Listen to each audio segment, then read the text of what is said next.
metre প্ৰতিগৰাকী দৰ্শকক স্বাগতম জনাইছো আৰু এই মুহূৰ্তত এটা বিশেষ খবৰ লৈ অহাৰ চেষ্টা কৰিছো আপোনাৰো লাখপতি হোৱাৰ সপোন আছে নেকি এজন সফল ব্যৱসায়ী হোৱাৰ সপোন আপোনাৰো আছে নেকি যদিহে আপোনাৰ এই সপোন আছে কিন্তু আপোনাৰ মূলধনৰ অভাৱ হৈছে তেতিয়াও আপুনি চিন্তা কৰিবলগীয়া কোনো কাৰণ নাই আপুনি লাখপতি হ'ব পাৰিব এতিয়া সহজতে ঘৰতে বহি আপুনি লাভ কৰিব ঋণৰ সুবিধা কিন্তু কিদৰে আপোনাৰো আছে নেকি লাখপতি হোৱাৰ সপোন আপুনি যদি লাখপতি হোৱাৰ সপোন পুহি ৰাখিছে তেনেহলে এই প্ৰতিবেদন আপুনি ভালদৰে চাওক এইটিৰে পৰা ঋণ বিচাৰি খাবাতৰি খাব নালাগে এতিয়াৰে পৰা আপুনি ব্যৱসায় কৰিবলৈ আপুনি ঋণ এটা বিচাৰি বেংকৰ দুৱাৰে মুখে ঘূৰি ফুৰিব নালাগে ঘৰতে বহি আপুনি লাভ কৰিব ঋণৰ সুবিধা মাত্ৰ আপুনি ঘৰতে থাকক ঋণৰ সুবিধা লাভ কৰিব এবাৰ মাত্ৰ আপুনি কথা পাতি চাওক লাখপতি হ'বলৈ আপুনি ঘৰৰ পৰাই কৰক আবেদন আপুনি যদি এগৰাকী স্বাৱলম্বী ব্যৱসায়ী হিচাপে নিজকে গঢ়িব বিচাৰিছে লাখপতি হ'ব বিচাৰিছে তেনেহলে আপুনি মাত্ৰ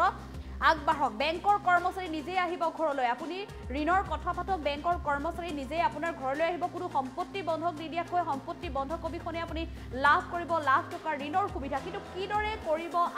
আবেদন কিদৰে কৰিব আপুনি সমীপৰ বেংকলৈ নিৰ্দিষ্ট শাখালৈ আপুনি যাওক আজি আপুনি খবৰ কৰক স্থানীয় বন্ধন বেংকত আপোনাৰ সমীপত বন্ধন বেংক আছে বন্ধন বেংকৰ সৈতে আপুনি যোগাযোগ কৰক আৰু যোগাযোগ কৰাৰ লগে লগে বেংকৰ কৰ্মচাৰী আপোনাৰ ঘৰলৈ আহিব আৰু আপুনি কি কাৰণে লোন ল'ব বিচাৰিছে কিমান টকা আপোনাক লোন লাগে আপুনি যদি নতুনকৈ ব্যৱসায় আৰম্ভ কৰিছে তেতিয়াও আপুনি ভাল খবৰ লাভ কৰিব আৰু যদি আপুনি পুৰণা ব্যৱসায়টোকে অধিক যদি উন্নত কৰিব বিচাৰিছে বা অধিক বহৰ প্ৰসাৰ কৰিব বিচাৰিছে তেনেহলে আপুনি তেতিয়াও সুবিধা লাভ কৰিব মুঠতে প্ৰত্যেকগৰাকীৰ বাবে নতুনকৈ ব্যৱসায় আৰম্ভ কৰাই হওক বা পুৰণি ব্যৱসায়ৰ প্ৰসাৰ কৰাই হওক প্ৰত্যেকেই সুবিধা লাভ কৰিব পৰাকৈ বন্ধন বেংকে সহায় কৰিছে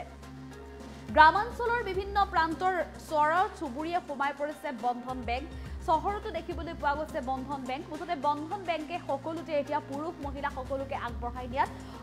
এক প্ৰকাৰ হাত আগবঢ়াইছে বন্ধন বেংকে প্ৰতিটো প্ৰান্ততে আপুনি দেখিবলৈ পাব যিসকল লোকে আচলতে আগতে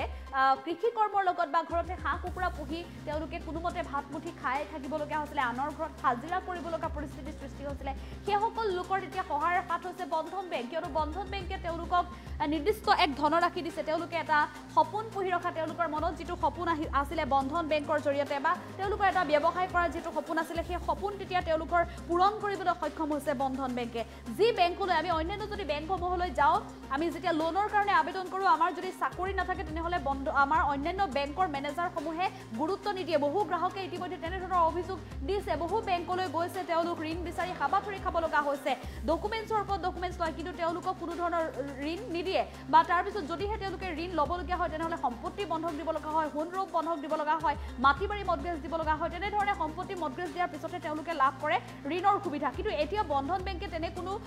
ঋণ বা তেনে কোনো বন্ধকী বস্তু নিবিচাৰে মাত্ৰ সেই ব্যক্তিগৰাকী কি ব্যৱসায় কৰিব সেই ব্যৱসায়ৰ ওপৰত নিৰ্ভৰ কৰি তেওঁলোকক ঋণ প্ৰদান কৰে একেধৰণে এতিয়া চামগুৰি বন্ধন বেংক শাখাৰ পৰা ঋণ লৈ স্বাৱলম্বী হৈছে দুই যুৱক চামগুৰি বন্ধন বেংকৰ দুটা নাম জুনাইদ আহমেদ আৰু আবু বকৰ সিদ্দিক চামগুৰি বন্ধন বেংকৰ এই দুই গ্ৰাহক হৈছে জুনাইদ আহমেদ আৰু আবু বকৰ সিদ্দিক এই দুই ব্যক্তিয়ে বন্ধন বেংকৰ পৰা ঋণ লৈ স্বাৱলম্বী হৈ পৰিছে এজনে যদি গেলামালৰ দোকান দিছে আনজনে কাপোৰৰ দোকানেৰে এতিয়া স্বাৱলম্বী হ'বলৈ সুযোগ লাভ কৰিছে আৰু তেওঁলোকে বন্ধন বেংকৰ পৰা সহায় পায় কিদৰে জীৱিকাৰ ক্ষেত্ৰত আগবাঢ়িবলৈ সক্ষম হৈছে এই সন্দৰ্ভত ইতিমধ্যে তেওঁলোকে ব্যক্ত কৰিছে দীৰ্ঘদিনে তেওঁলোকে বন্ধন বেংকৰ লগত থাকি বন্ধন বেংকৰ সৈতে আগবাঢ়ি গৈ কি ধৰণে স্বাৱলম্বিতাৰ পথত আগবাঢ়ি গৈছে এই সন্দৰ্ভত তেওঁলোকৰ মন্তব্য আছে আমি মন্তব্য আগবঢ়াম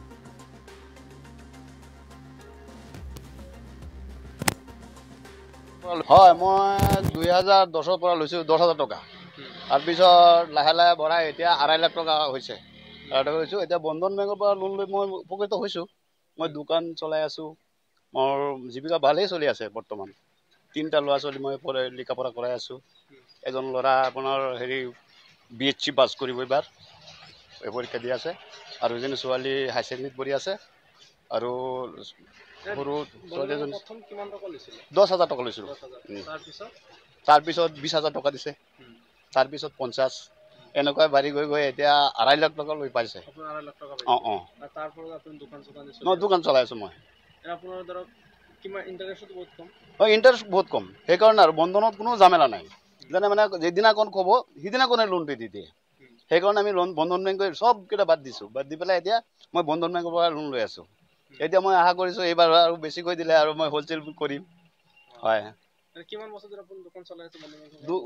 ধৰক 2010 পৰা মই বন্ধন বেংকৰ পৰা লোন লৈছো এতিয়া 24 পৰা আপুনি টকা লৈ পেলাই দোকান দিছো সেই দোকানে এতিয়া চলি আছে এতিয়া 2024 চলি আছে এতিয়া আৰু মই ভাবিছো অহাবাৰ যদি আৰু বেছিকৈ দিয়ে তেতিয়াহ'লে মই হোলচেল কৰিম কি ক'ব ৰাইজক কি আহ্বান নাই ৰাইজক কম যে বন্ধন বেংকৰ পৰা লোন লওক বোলে ইণ্টাৰেষ্টটো কম তাৰপিছত উপকৃত হ'ব বিজনেছ কৰি পেলাই উপকৃত হ'ব মোৰ নাম আবু বকৰ সিদ্দিক আপুনি কোনটো ব্ৰাঞ্চৰ পৰা লৈছিলে মই চামগুৰি ব্ৰাঞ্চৰ পৰা লৈছো চামগুৰি বন্ধন বন্ধন বেংকৰ পৰা লোন লৈছিলে কিমান টকা লৈছিলে 3 লাখ টকা 3 লাখ টকা কি কৰিছে এইটো আপোনাৰ দোকানত মাল চাল আনিছো কি দোকান দিছে আপুনি কাপোৰ দোকান কিমান এইটো বছৰ নতুন লৈছো এনে আপুনি কি ক'ব যিহেতু আপুনি 3 লাখ টকা লৈ বিজনেছ কৰি আছে বা কেনেকৈ চলি আছে আপোনাৰ এতিয়া ভালেই চলি আছে আগৰ পৰা লোনটো লৈ মানে বহুত ভাল লাগিছে এতিয়া মানে ভালেই চলি আছে কি ক'ব ৰাইজৰ কাৰণে আৰু ৰাইজক আৰু কি ক'ম ৰাইজৰ যদি এনেকৈ পইচা লৈ পিনে লোনটো লৈ পাছত ভালকৈ যদি চলাই যাব পাৰে তেনেহ'লে লোনটো লওক আৰু লোনটো লৈ পিনে যদি কিবা বিজনেছ কৰিব পাৰে তেনেহ'লে ভালকৈ কৰক মই এইটোৱে কওঁ ৰাইজক মানে আপুনি উপকৃত হৈছে কিমান টকা লৈছিল আপুনি মই 3 লাখ টকা লৈছিলোঁ কোনটো ব্ৰাঞ্চৰ পৰা লৈছিলে মই বন্ধন বেংক চামগুৰি ব্ৰাঞ্চৰ পৰা আপোনাৰ কিমান টকা কিস্তি দিয়ে 11,530 টকা কিস্তি দি আছে আপোনাৰ কোনো অসুবিধা নহয় নাই অসুবিধা নাই আপোনাৰ নাম কি আছিলে মোৰ নাম জুনাইদ আহমেদ আপোনাৰ দোকান গেৰুৱাটী